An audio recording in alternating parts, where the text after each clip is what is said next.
So as we go through the 16th chapter of Yevamot, we've begun with questions about whether a woman can give evidence, but we're now going to get into much more general questions as to how we accept evidence, and particularly how we accept evidence about the point of death. And the Mishnah continues in the 3rd chapter. Ein me'idin ela al parsuf hapanim im hachotem. We can only give evidence about the face with the nose. In other words, we're not going to identify a human and declare him dead without a face, and in fact without a face with a nose on it. So there's an idea, the Mishnah has an idea that a sort of a person's face is no longer recognizable without a nose.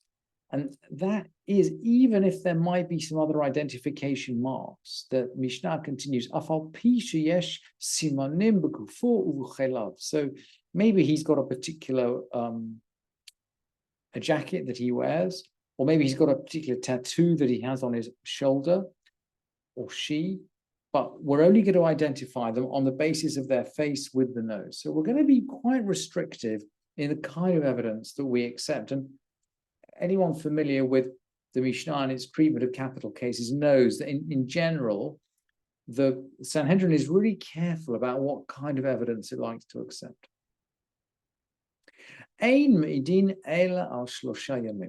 they only testify within 3 days. In other words, if her body is more than 3 days old, we consider it non-identifiable. When we're going to testify, we're going to, and remember, of course, in the time of the Mishnah, I guess bodies used to deteriorate, sorry, not the time of the Mishnah, in the place of the Mishnah.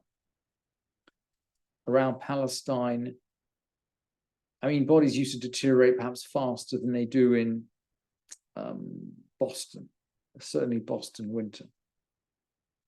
And by the way, you notice that we're into halachic poetry again here, as we've seen so often in the Mishnah.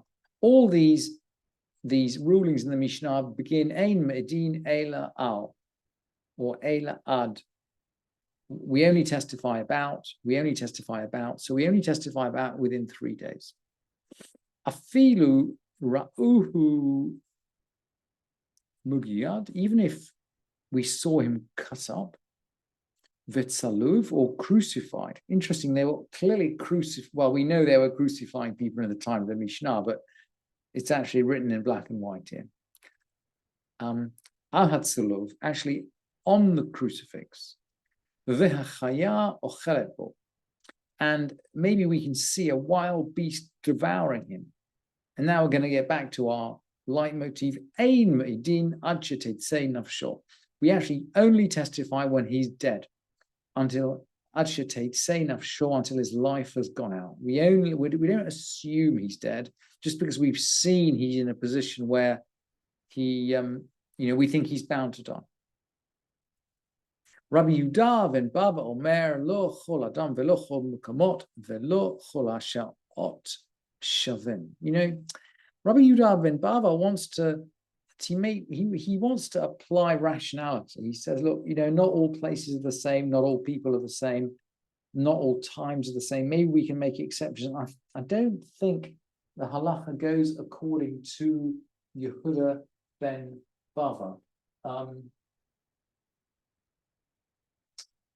But that's his view. That's his view. And Rabbi Meir is going to, well, let's carry on. Let's talk about drowning. Nafal l'mayim, bein sheyesh lehen sof uvein she'ein lehen sof, harei ishto asura. If somebody fell in the water, now this is really interesting because we don't, obviously, if we retrieve him from the water and we see that he's dead, at this point we deploy the Mishnah that we've already learned above. If we can see his face with his nose and it's within 3 days, we can testify that he's dead. But what if he falls into water and disappears? How do we know what happened to him or what might have happened to him? And might be one issue for a body of water where we can kind of observe the edge, so we can observe whether he climbs out or not. But what if he fell into a sea where the edge is indeterminate? What are we going to do then? So the Mishnah continues. Nafal l'mayim, he falls into water. Bein sheyesh lahem sof uvein she'ein lahem sof, whether or not it had a name. Harei ishto asura, his wife is forbidden. And the Gemara says that this saying is a saying of Rabbi Meir, and the sages are not going to go with Rabbi Meir, by the way. But Rabbi Meir will just say, look, he falls into water, his wife is forbidden, i.e. she's forbidden to remarry. If he falls into water, we can't retrieve him, dead or alive. His wife can't marry. She's an aguna forever.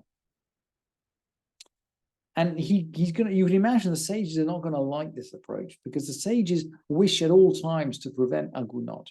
But Rabbi Meir is going to bring an example to back himself up. Amar Rabbi Meir, it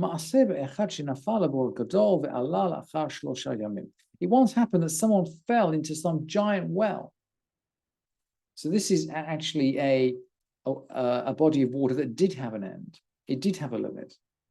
So it's the easiest body of water to deal with. But after 3 days, he climbed out. So in other words, we can't assume someone is dead just because he falls into water. We don't see him climb out. It might happen much later. Amar Rabbi Yossi Maaseh b'soma sheyarad li bol batma rav yarad moshcho acharav. Once a blind man went into a cave to immerse. Interesting again, you see, we're noticing that people were, here's a practical case of immersion, right? In time of the Mishnah, you couldn't necessarily find a manufactured mikveh, so you might go into a rock pool that you knew existed at the bottom of the cave. But this guy's blind, and he has someone who's pulling him along with a rope. He's got someone who's guiding him with a rope, a guide. His guide went in after him. And they waited until kind of they were clearly, they waited long enough that they should be dead. And they let their wives remarry. So Rabbi Yossi is not going to agree with Rabbi Meir. In fact, the sages are not going to agree with Rabbi Meir. In the case of, let's say, a body of water with boundaries where we can see where they get out, and the cave is a classic example of a body of water with a boundary. If they go down and they don't come out, we're going to assume that they're dead, and we're going to let their wives remarry. And here's another example. Shuv, Maseba Asya. Interesting, the word Asia is written out in the Mishnah.